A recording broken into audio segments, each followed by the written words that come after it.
เพิ่นไรนี่เพิ่นบ่ให้อยู่ไผไรนี่มาก่อนบ่พรโดยบ่พรไรชุเจ้าหนีแต่เฮือนโดยลักๆกับผิดก็คือว่าคอยนี่มั่งกระต๊อบแล้วเขาบ่พอใจประมาณนี้เจ้าไปมั่งกระต๊อบเพิ่นและเพิ่นเลยอยากให้และเจ้าได้บอกเพิ่นล่วงหน้าอยู่บ่บอกไว้ได้สองครั้ง3ครั้งแล้วบอกแบบใดบอกให้ย้ายออกบ่ให้ย้ายออกหรือว่า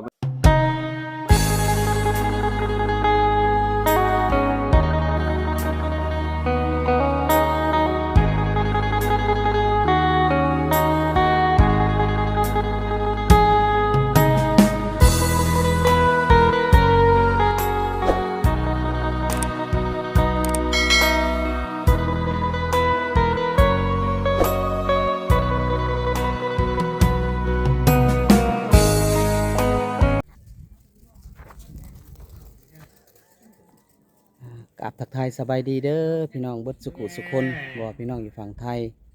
ฝั่งลาวและต่างประเทศก็ยินดีต้อนรับพ่อแม่พี่น้องเข้าสู่ช่อง YouTube บ่น้อยบ้านนาพี่น้องเอ้ยมื้อนี้ก็บ่น้อยเดินทางมาหาเบ้ยพี่น้องเอ้ยเพราะว่าทางผู้ใหญ่เพิ่นให้บ่น้อยมอบหมายให้บ่น้อยแล้วก็ทางตู้ซิดพี่น้องเอ้ยบ่น้อยก็บ่ได้รู้จักกับเพิ่นมาก่อนนะก็ได้เห็นแต่ก็ได้เบิ่งอยู่ในช่องเพิ่นก็มีคนติดตามก็หลายพี่น้องเอ้ยมื้อนี้ก็ทางผู้ใหญ่เพิ่นมอบหมายให้บ่น้อยก็สิมาเรื่องของอาเบยแหละพี่น้องเอ้ยตอนนี้ก็สิเป็นดราม่าเฮ้ยจักสิว่าแนวใดพี่น้องเอ้ยเพราะว่าบ่น้อยมากกับตู้ซิดนี่ก็บ่ได้มาเพื่อที่ให้ความแตกแยกเด้อพี่น้องเด้อมีแต่มาให้ทางอาเบยและก็ทางช่องบ่พรนั่นแหละเพราะว่าเพิ่นก็เป็นยูทูบเบอร์ดังพี่น้องเอ้ยเพื่อจะให้ความเข้าใจกันในเรื่องนี้พี่น้องเอ้ยให้ FC ทุกคนได้เข้าใจนำกันเด้อพี่น้องเอ้ยบ่น้อยก็บ่ได้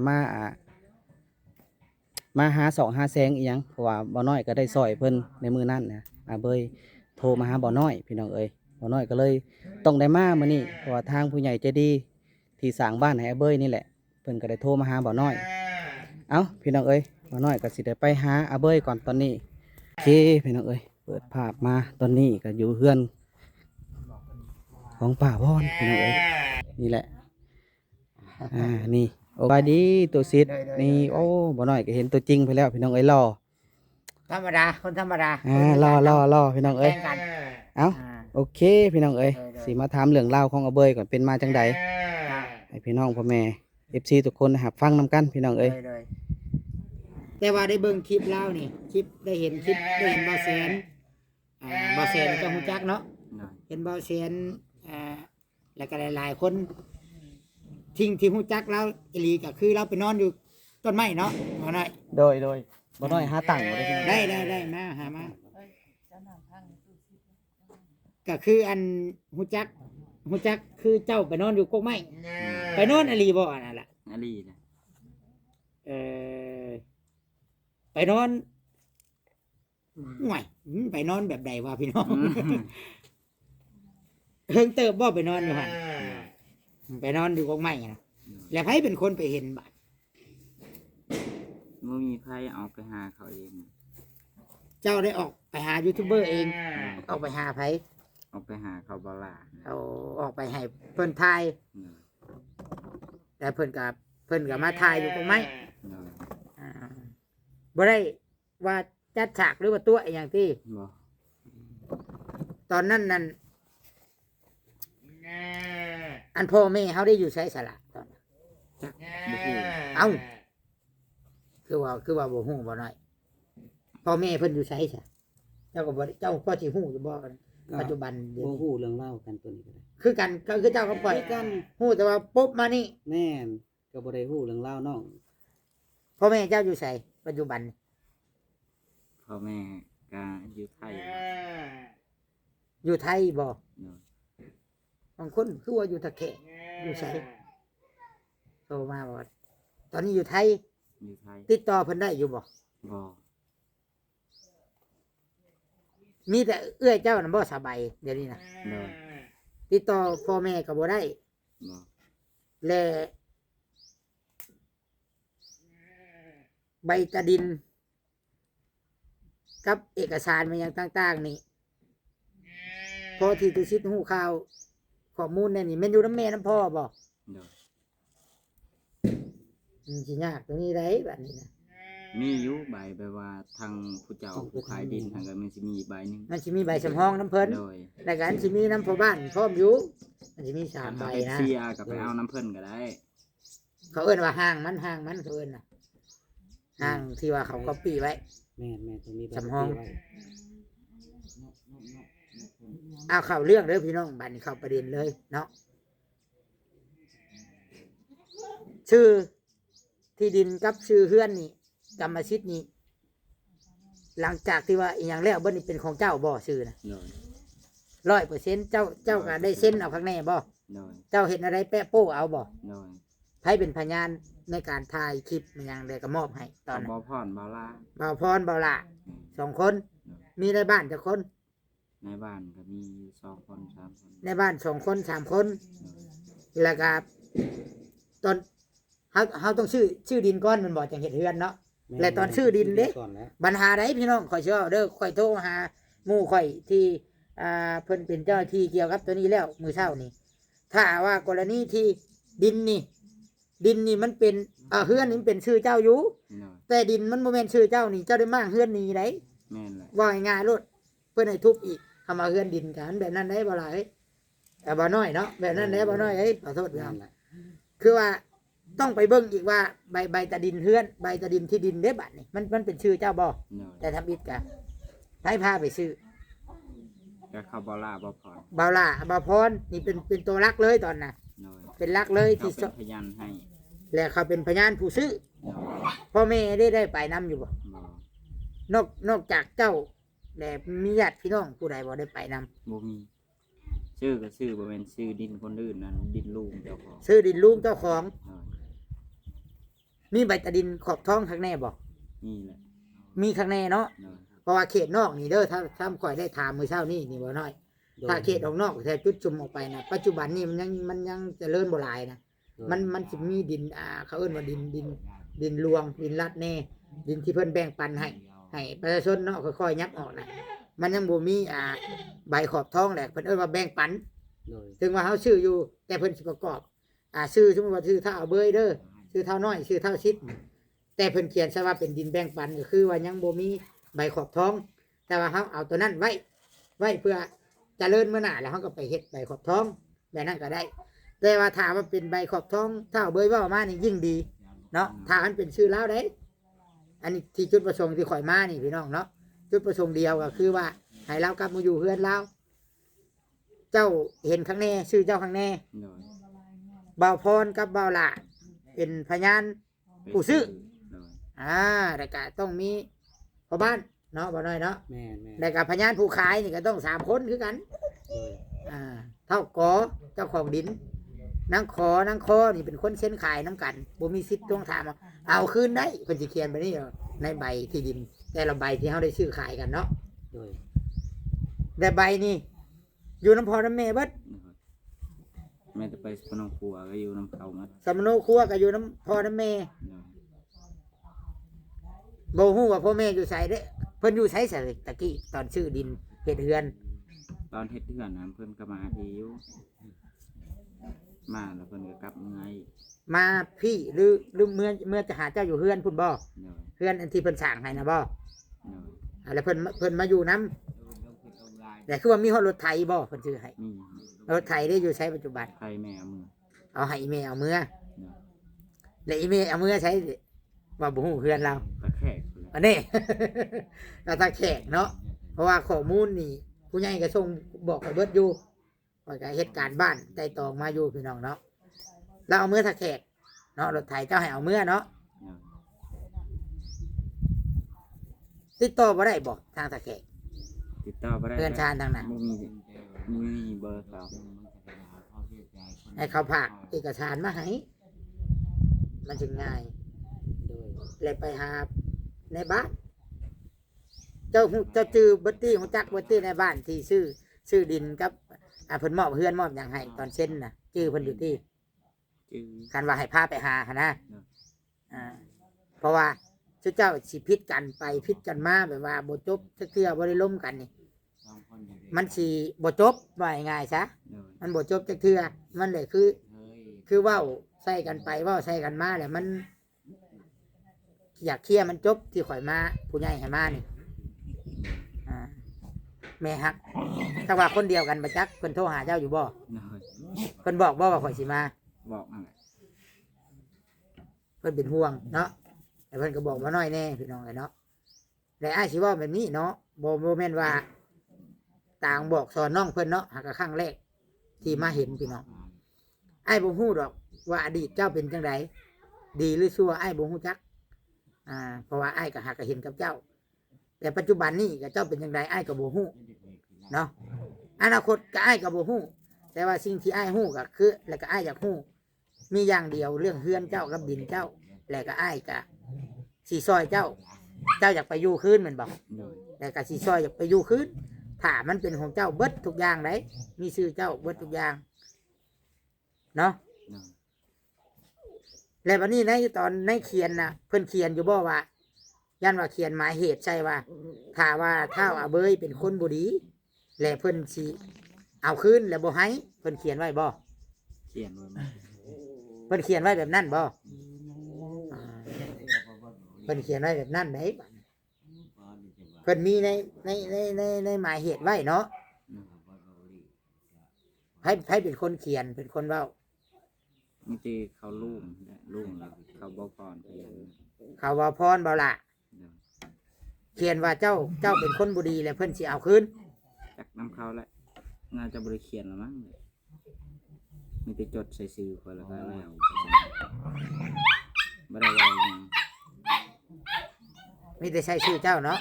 อืม เพราะว่าก็สิถามนี่เด้อเฮาก็บ่ฮู้ว่า มันสิตื้นสินาสิเลิกสิบางเขาสิมีเรื่องมีหยังกันซำใดยังบ่จัก เพราะว่าทั้งที่ฮู้นี่เบาหล่ากับเบาพรนี่แม่นอาศัยอยู่ในดินของอาเบยบ่ เราพรอยู่ เบาพรดินนี่กว้างซำบ่นี่ บ่หอดดอกคันลงสำนีสำสิอยู่ดินหอมๆหนึ่ง15 คูณ 16 อันเฮือนเจ้าแบบนี้บ่เฮือนเจ้าน่ะที่ประเทศให้นะ บ่แล้วเพื่อนสูงกว่านี้ บ่ยกตัวอย่างว่าเฮือนหลังนี้ แล้วเบาพรน่ะมาปลูกอยู่แบบนี้บ่ใกล้กันแบบนี้ เนาะวันนี้ดิน15 คูณ 16 มันสิกว่าเห็นไหมเกือบสิบ่มีบัดหยางพุ่นแหละ เด้อก็สิเข้าใจแล้วเนาะบัดนี้สิให้อาเบยเว้าในมุมอาเบยเด้อบัดแต่เฮาสิเป็นผู้ฟังแต่สิบ่ได้เข้าข้างไผและก็บ่ได้เข้าข้างอาเบยพี่น้องเอ้ยเนาะเจ้ามีจุดประสงค์อยากเฮ็ดแนวใดเนาะแล้วก็เป็นหยังเจ้าจึงจังหนีออกมาจากเฮือนเจ้าให้เจ้าเว้าสู่ข่อยฟังแหน่เพราะข่อยสิเอาเป็นหลักฐานคือกันเนาะว่าออกมาโลด ซอย เนาะ เจ้าเขาเจ้า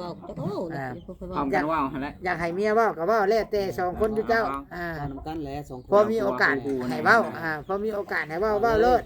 แม่น เพิ่นว่าเฮือนงออยู่อันนั้นเพิ่นเฮือนไรนี่แต่เหือนยังได้ไปเพิ่นไรนี่เพิ่นบ่ให้อยู่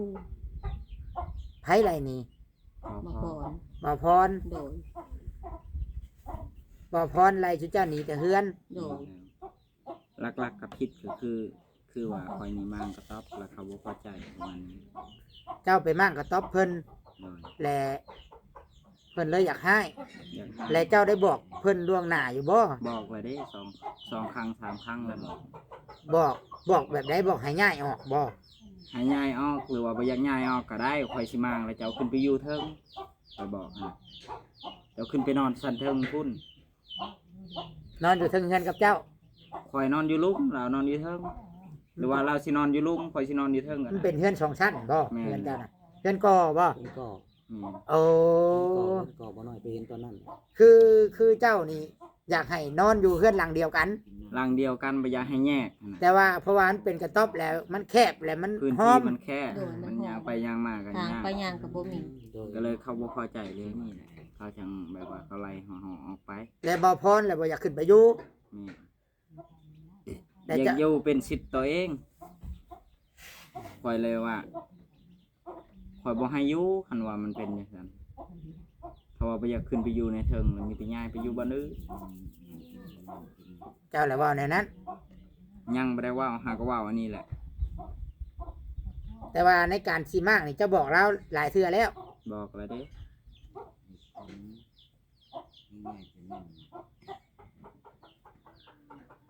เราได้เว้าในใดบ่เรา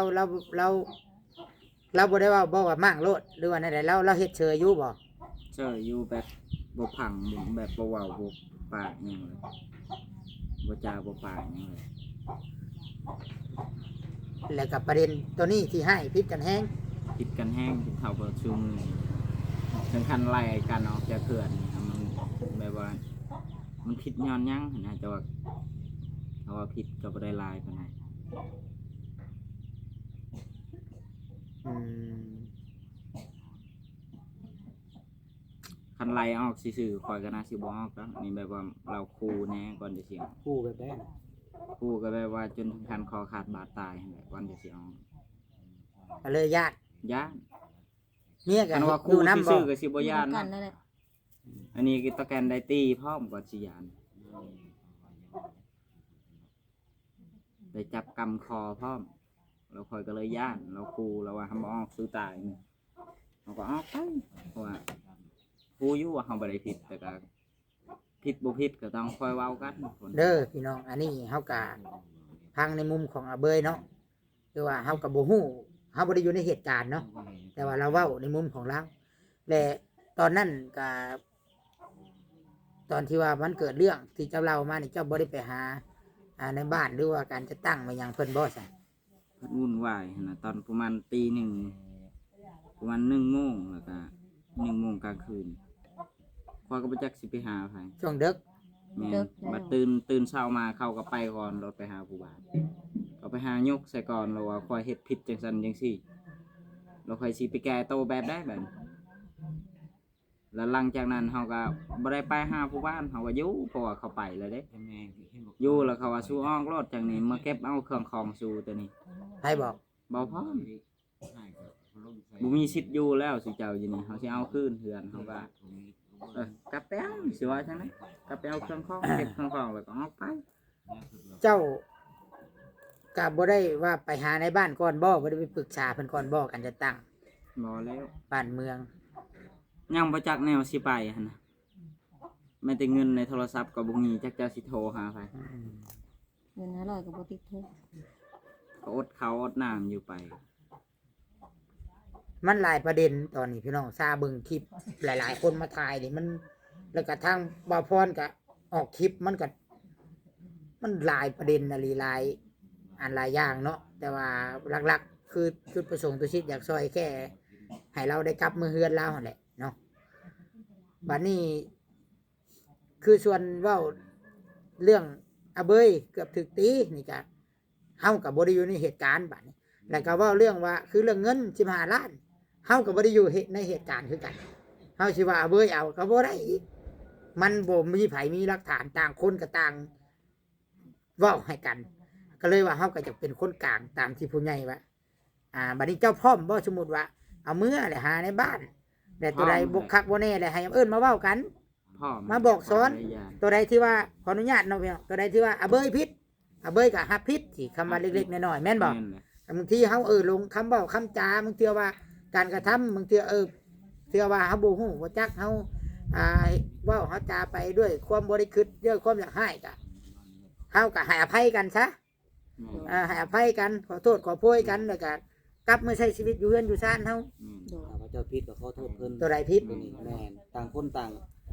ยกโทษในกันนั่นแหละ โดย เนาะตุสิทธิ์เนาะ แม่น ทั้งสองกรรมสองพาย โดย แม่นบ่น้อยแม่น บ่แม่นว่า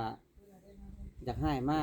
สิไปโทษก็บ่ได้ แม่น ต้องยอมนั่นแหละ แม่น ต่างคนต่างยอมกันในพี่น้อง แม่ ในเรื่องนี้นะคือยกตัวอย่างคือผัวเมียนี่ถ้าผิดกันน่ะถ้าบ่ยอมกันน่ะได้ก็เลิกกันแน่นอน เลิกแน่นอน เนาะ ต้องหันหน้า แม่ หากันเพราะว่าสิเจ้าอยู่นํกันบ่แม่นสิเป็นปีแล้วบ่กับเขาบ่พรเขาบ่กลัว แม่นเลย ปีป่าย มันก็ต้องมีแหละเนาะความผูกพันกันแน่กินอยู่นํกันมากันช่วยเหลือกันมันก็คิดตรงนั้นผู้ใดหลายกว่านะเนาะเอามาคิดเอาต ต อ อน นยา คิ ม ด ตอนหักแพงกันเนาะ แม่นต่างคนก็ต่างได้น้ำกันเอาเบยก็ได้น้ำผู้ใหญ่ซอยมาเลยอยู่ในกินก็ได้ ข่าวบ่พอนี่เป็นสะพานบุญให้แต่ว่าข่าวบ่พอนี่ก็ยูทูบเบอร์เฮานี่ก็ได้คือกันได้จากการยอดวิวจากการถ่ายหั่นแหละจะให้หันหน้าร่วมกันคุยกันแล้วก็สิลองโทรหาเพิ่นเบิ่งเนาะแต่สิย้ำก่อนว่าที่ตุสิตมาเนาะเด้อว่าพรเด้อเนาะบ่ได้มาเพื่อแบบปั่นป่วนหรือว่าปั่นกระแสแล้วก็ฝากบอก FC บ่ได้หาแซงอีหยังดอกเนาะก็เป็น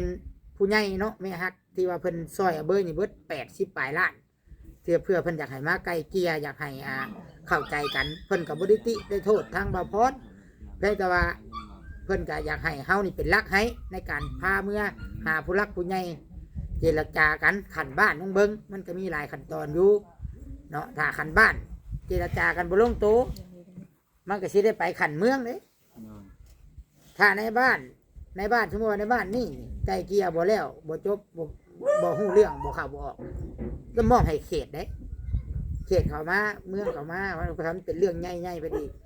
แต่เพิ่นสิโทษในบ้านแหละคันเรื่องสำนี้เจ้าไกลเกลี่ยบ่ได้เจ้าเป็นหยังในบ้านเพิ่นสิว่าแบบนั้นได้จุดอ่อนอีกคอยเชื่อว่าเรื่องสำนี้นะโอ้ยเมื่อคุยกันมันก็จบลงด้วยดีอยู่แล้วผู้ใหญ่เพิ่นก็บอกสอนด้วยเด้ มันก็บ่ได้เป็นว่าเรื่องใหญ่อีหยังดอก ยังบ่ได้ลงมือขึ้นเลือดตกยางออกเนาะ แม่มีแต่ต่างคนต่างบ่เข้าใจกันนั่นแหละ พิดกันแบบพี่น้อง แม่ ให้กันชื่อ โดย เดี๋ยวมีมึงหนีไปหันบ่พังของกูเดี๋ยวนี้ก่อนสินะเพื่อไอ้น้องพิดกันแบบพ่อแม่ให้พิดกันนะแต่ว่าคือว่าอะไรเนาะอาเบยก็อาจสิตกใจเลยเนาะอยู่ในเหตุการณ์ตรงนั้นถ้าว่ามันเป็นแท้เนาะเอามิ่งหยังสิเว้าอีกบ่เบยเบิดแล้วบ่อยากเว้าหยังอีกบ่ คุณดอกว่าตะกี้ว่าเงินวอตบิดนะว่า3ล้านวอตบิดนะ ว่าเงินเสียนั่น โดย บัดต่อมา2วัน3วันต่อมาเพราะว่า15ล้านอีกอันนี้แล้ว เพิ่น อ๋อโดยเอาว่าออกไป ว่าอีก ว่าออกไปปล่อยโอกาส เรื่องหยัง ให้ แน่ เต็มที่แล้ว ไปเว้าใส่เฮาหันเว้าว่า3ล้านเงินเสียน่ะก็ตอบให้บัดไปเว้าใส่เบาบัวเพราะว่า15ล้านเพิ่นก็จักสิเอาตัวใดกันแน่ ว่าบัวสร้างตัดผม แม่น แต่เราก็ได้เว้าเรื่องของเจ้าคือกันบัด ได้เว้า เพิ่นเราก็ได้ไปหาชาวบ้านเนาะคือมื้อเช้านี่ก็คือเรื่องติดหนี้ติดชีนนี่ไอ้ติดหนี้กินบอกเพิ่นว่า อันนั้นมันบ่เกี่ยวได้ อันนั้นมันบ่ แต่ เกี่ยว ว่าอันนี้ข่อยผิดหยังเขาจังไรข่อยเอาจากเฮือน มันคนละประเด็นพี่น้อง มันคนละประเด็น ประเด็นที่เล่าอันติดหนี้ติดชีนนั่นมันเรื่องของเราให้ไอ้เราหาไส้อันนั้น โดย และบ่มีใครที่จะมีสิทธิ์ไล่เจ้าของเฮือนนี่ออกเด้อถ้ากรณีที่มันเป็นเฮือนเล่าอหลีเด้อพี่น้องเด้อแต่ข่อยลักๆข่อยอยากเห็นในเอกสารน่ะข่อยจังซอยเราได้นะเอกสารที่ซื้อดินเฮือนเรานะส่วนว่าเรื่องอาเบยเป็นคนชั่วคนพิษบ่ฆ่ายามาสูบยาเมามียังถ่าพิษตัวใดนะสิ่งที่เฮ็ดได้มีสิทธิ์ก็คือไปแจ้งตำรวจมาจับเรา แม่น แค่นั้นเนาะพี่น้องแค่นั้นได้แค่นั้นที่เฮาสิเฮ็ดได้คนอื่นเฮาบ่สามารถย่างเข้าไปเด้งๆเดี๋ยวไปไล่เจ้าของเฮือนออกบ่ได้เนาะแต่เจ้าบ่ได้เต้นตนย่นหนีเพิ่นบ่ติดหนีเพิ่นน่ะ บ่แล้ว ก็ว่าสิรับใช้เพิ่นอยู่ รับใส่เพิ่นอยู่ ติดเฮิงแล้วบ่ติดเพิ่นน่ะ หึงแล้วสงกรารตั้งแต่ปีกาย โอ้ตั้งแต่สงกรานต์ปีกายนี้ แม่น ตัว แต่เพิ่นให้ใส่ให้มันเกินกำหนดที่ข่อยติดข่อยบ่พอใจใช้คันให้ใส่เท่าข่อยติดนะข่อยใส่แต่หึงแล้วแล้วว่ามันเกินหั่นน่ะมือครึ่งมือกับตะแลงกับซ้ำนี่ล่ะข่อยลงไปมันสิเบิดบ่4ล้านไผกินได้ปะ มันเป็นห้านไปเลยห้านเบียร์บ่ 1มาเบียร์2มากับปิ้งจับเอ็นเบียร์ก็เจ้าสิกินซำได้อ้าวสมมุติว่าบ่เกิน2ป้องก็เมาแล้วคนเดียว เรือเท่าไหร่บัดนี้ติดหนี้เพิ่น เขาว่า4ล้านไผกล้าเสียบัดนี้ เดี๋ยวนี้นะยัง4ล้านบ่ติดแล้วนะ เขาว่า4ล้านที่แท้จริง ผู้กล้าติดก็คือให้ติดแท้หลายปานนี้บ่น้อย แม่น เนาะเป็น4-5แสนก็ยังเอา เว้ยเลยอันเฮานี่จะบ่น้อยขอย่างไปติดหนี่เจ้านี่เจ้าสิให้ติดบ่อยู่ติดลูกติ่งแน่นี่ติดสีลายนี่เนาะ ข่อยกับ เบิ่งข่อยอยู่ว่าบ่มีแน่นี่ ข่อยก็บ่อยากให้ติดได้ ติดไปติดกินเนาะ ติดแม่นก็บ่ได้ติดกรณีนี้คือติดบ่ได้ บ่เกิน4แสน5แสนก็อึดแล้ว แม่นแหละ กินเบิดหลายเติบบ่มื้อน่ะ บ่หลาย จักมื้อกินจะฮอด4ล้าน คันเว้าแบบว่าคันรวมสรุปแล้วครึ่งมือกับตอน ตอนเช้าไปหาตอนเที่ยงแล้วตอนเที่ยงไปหาตอนแรงกับมื้อนี้2 มื้อค่อยไปหันแต่ก็ค่อยบ่ได้ไปแต่เช้า จักคนกินนะ คนเดียว กินคนเดียว กินคนเดียวนั่นแหละคนบ่พอใจไสทางเขาว่าจังซั่น เอาเพิ่นเบิดเบียร์จักล้างอันน่ะกินมื้อทำอิฐน่ะ ตำบิดฮะ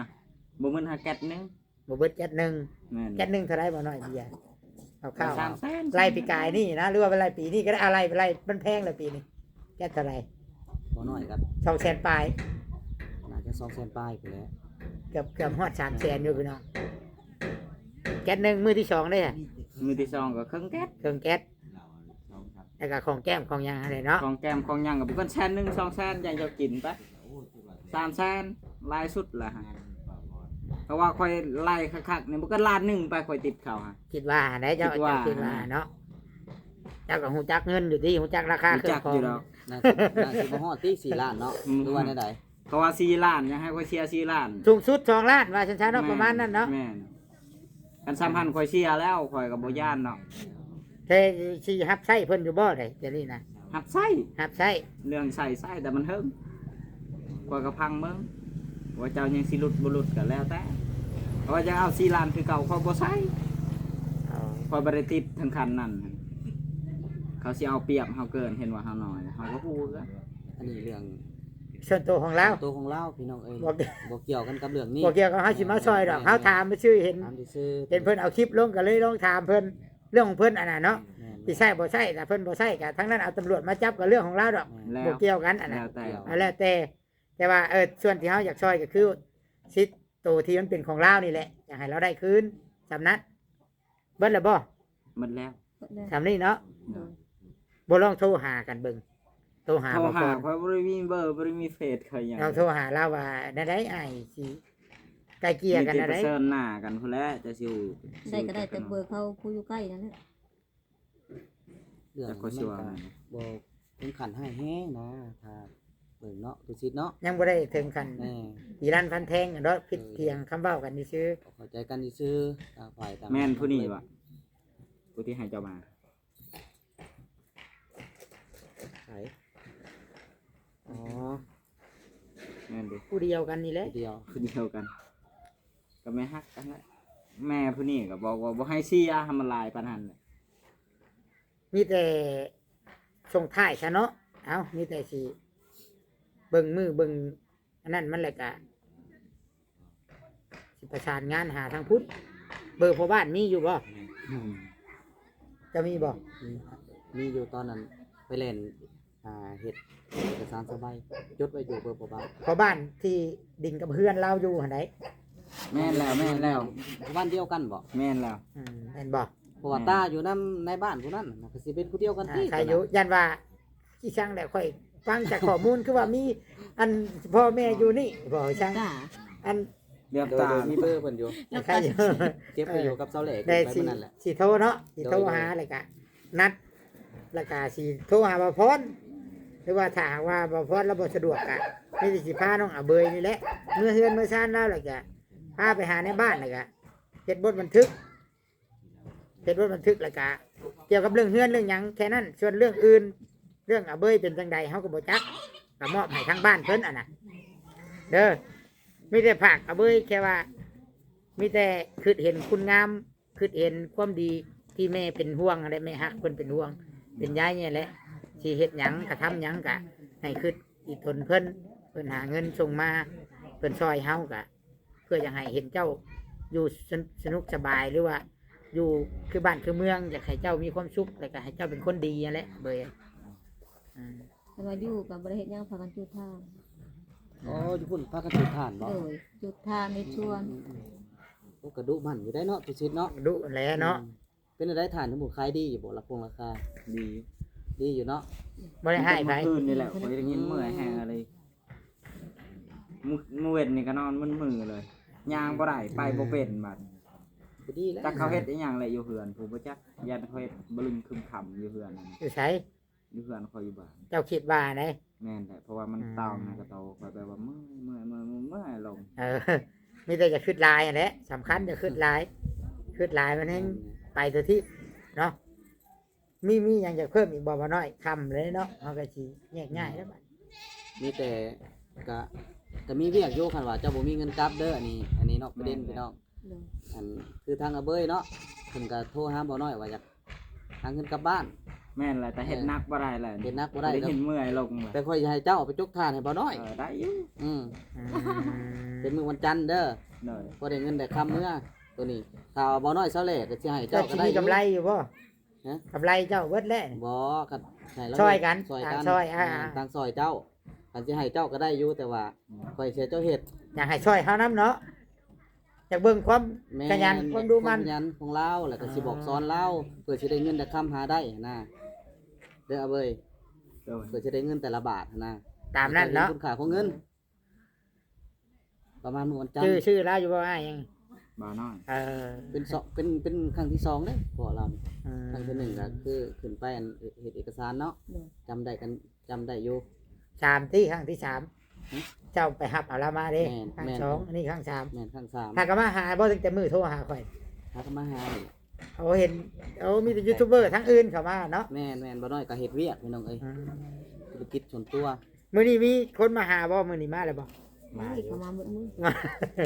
มันก็มื้อซ้ำ คนดังเด้อ ค เว้ น ย ดังแล้วอ่ะเบยนี่ มนุษย์ต้นไม้ ตอนนั้นเราขึ้นต้นมันน่ะต้นไม้อะบ่น้อยยังบ่ได้เฮ็ด YouTube ซ้ำ เจ้าเบิ่งแล้วบ่ล่ะเจ้ายินข่าวอยู่บ่ตอนน่ะ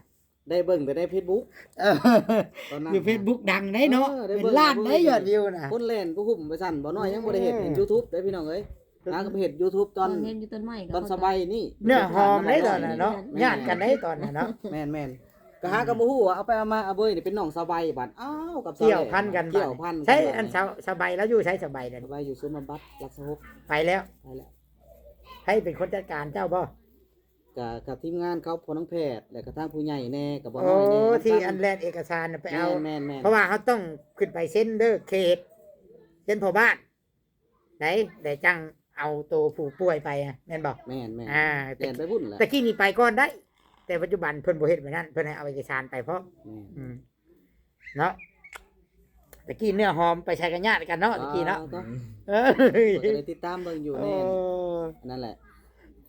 เดี๋ยวนี้อยากไม่กินได้เนาะ ขึ้นต้นไม้ว่านอนอยู่เครือเนาะนอนอยู่เครือโอ้ นี่แหละ น้อย ชีวิต ก็เบิ่งอยู่นะ เนาะมันมีบาดขึ้นบาดลงพี่น้องเอ้ยบาดขึ้นแหละย้ำขึ้นแหละอย่าหลงเหมือนเดิมย้ำลงแหละเฮากะบ่ต้องท้อเนาะเฮาต้องเบิ่งจังหวะมันเลยกะคอยสู้ไปเดี๋ยวสิพาเมื่อกะล้มเด้อนำพ่อบ้านเพราะว่าข่อยบ่ฮู้ว่าชุดเจ้าเกิดเรื่องหยังขึ้นไม่ใช่สิพาไปแล้วก็เบิ่งสถานการณ์นั่นแหละเฮ็ดบทบันทึกกันยันสมมุติว่ายันไปตีไปขาเฮาก็เฮ็ดบทบันทึกไว้ถ้าข่อยเป็นนั่นเป็นนี่บ่เลยผู้นี้เด้อนั่นเฮาก็ระวังเนาะมานั่นแหละแล้วอยากให้พ่อหน้ากันนั่นแหละให้ล้มกัน ให้ห่างให้แพงกันคือเก่าตัวใด อย่าลงกับลาวอย่าลงแต่โตกับลาวนี่ลมก็อยู่ลมต้องทราบกับลาวกันที่ขับอีกไปลงกับประตู ว่าอ้ายเป็นหยังเนาะ โดย ถ้าพวกน้องนี่เฮ็ดผิดหยัง โดย ให้โอกาสกันได้บ่ถ้าว่าผิดพลาดตัวใดก็ถ้าตัวใดน้องเฮ็ดผิดก็น้องก็สิขอโทษแต่ว่าไปแล้วเฮ้ยเพิ่นก็เคยช่วยเฮาก็เคยเพิ่นมาจังได๋เนาะ โดย ซำนี้เนาะมื้อนี้เนาะ ซำนี้ได้พี่น้องเอ้ยน้อยบ่น้อย โดย เมื่อยันลูกให้แล้วป่านนี้ อย่าลูกให้อะ ที่5 โมงนี่เด้พี่น้องเอ้ยเนาะ บังเอิญเนาะได้เจอกันเนาะมื้อนี้เนาะ เจอกันบ่บังเอิญนะบ่บังเอิญปานใด ฮะ ตั้งใจอยู่ บ่น้อยก็บังเอิญได้เจอกับเบยได้บ่คิดว่าสิได้มาถ่าย มื้อนี้ มา บ่ สัมภาษณ์แม่น มื้อนี้คิดว่าข่อยสิบ่ได้มาบ่ คิดว่าสิบ่ นัดกันเด้อเทื่อมื้อนั้นปัดลุงข่อยได้ข่อยเมื่อเฮ็ดบุญนำลุงอยู่พะลานข่อยขึ้นออกอยู่จื้ออยู่ทางอาเบยอยู่นี่มันจุดชุมทางไปเมืองชนพุ่นกายพะลานอีกเอาไกลๆนึง ไกลอยู่ได้บ้านอะเบยบ่น้อยไปมื้อน่ะไปแต่9โมงไปฮอดพุ่นน่ะพอดีประมาณบ่ายโมง ไกลยอมรับว่าไกลไป ขนาดพี่น้องเอ้ยแต่ทางอันดำเข้าไปในจักกิโลอะเบยฮอดบ่30 จังหวะนี้ แต่ใกล้เติบได้พี่น้องเอ้ย 30ไป40เนาะปานนั้นแหละ น้ำมันล้านหนึ่งนี่ โอ้ย เรียบร้อย ไปตาม อยู่บ่ร้านหนึง รถค่อยนานล้านหนึ่งเลยเคาะเลย คู่มือนี่ใช่เนาะน้ำมันน่ะแพงๆพี่น้อง หา เอ้ย แสนตะกี้เนาะ ค่ากินนี่เด้ บ่ไรค่ากินไปนะค่าน้ โอ้นักเลยขโมยเศรษฐกิจขโมยนี่สู้ๆเด้อเอาไว้เด้อมีแต่ล้มกันด้วยสติปัญญาแล้วก็ใจเย็นๆถ้าว่าผิดพลาดก็เฮาก็คอยเว้าคอยจาไปถ้าใช้อารมณ์เว้ากันมันก็สิมานึงมานืดไปอีกถ้าว่าเพิ่นมาสัมภาษณ์ก็เอาเว้าความดีนั่นแหละต่อกันอยากกลับเมื่ออยู่อยากไกลเกลี่ยอยากเจรจาเนี่ย บ่ว่าตะบิดก็ว่าดีดำลาวว่าดำลาวลาวไม่ทามเลยนะรักษาว่าดีดำนบคักแน่นบลาวนะค่อยนบลาวนะเพิ่นบ่ก่อนนะลาววิพังหน้าพังล่างเลยแล้วตรวจใช้อย่างเดียวเลยทั้งหมดเขาไปกินความที่เรา เด้อใช่นี่บ่ แม่นคอยพูดอยู่ไหนเขาจะนั่งให้ จะนั่งให้จนชั้นเพราะเราอยู่ในอยู่ไหนอะ ทีนี้เฮาก็บ่ได้อยู่ในเหตุการณ์เนาะตัวนี้ก็บ่ได้ว่าพูดว่าพี่ อยากสิว่าแนวใดเนาะ แม่น นี่ในมุมนี้เด้อพี่น้องเด้อ ในมุมนี้ บัดนี้ในมุมของบ่าวพรกับบางทีก็สิโทรหาเราหรือว่าเราอาจสิคือเราเฮ็ดคลิปมาแหละเนาะแต่แนวใดก็ต้องได้เมื่อเด้อประมาณวันคานหรือวันพุธนี่แหละเบิ่งมื้อก่อน ตอนพุดเนาะพัดเนาะ วันพุธวันพัดนี่แหละพอดี พอดีข่อยก็แล้วเวียกในเวียกหลาย อยากให้บ่าวน้อยไปนำนี่เนาะ เวียกบ่น้อยก็หลายอีหลีเพราะว่าเฮ็ดลูกติ่งส่งเวียงในกับทางสวรรค์ทางอันเซโนพระลานดงเห็นวิละขึ้นทั้งหมดก็ยังค่างานลูกค้าอยู่ อยู่เวียงแน่เขาสั่งนำบ่น้อย แต่ว่าเราก็มีบ่าวน้อยนี่ก็มีอาชีพก็มีธุรกิจเป็นของตัวเองพี่น้องเวียกงานตัวเองก็ค่าคือกันเนาะ ค่ะจนไหนก็ตัดอ้อยเลยนี่ ไร่อ้อยอีก ไรอ้อยก็มีไรอ้อยก็มีเห็ดเสริมน้ำนะ เอาถือว่าซอยกันเนาะ แม่ถ้าว่างเวียงเขาจังมาถ่ายคลิป อันนี้เป็น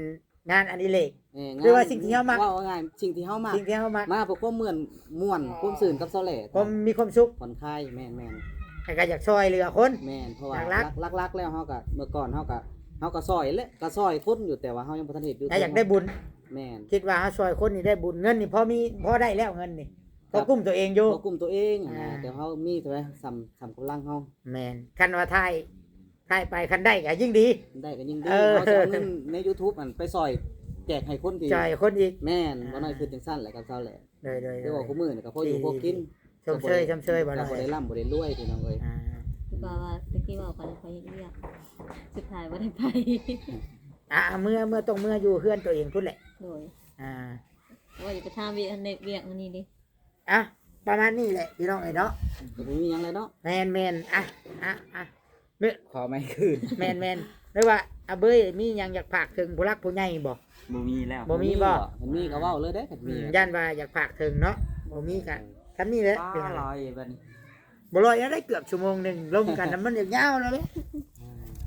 พี่น้อง ก็จะ เอ้ย พูดยาก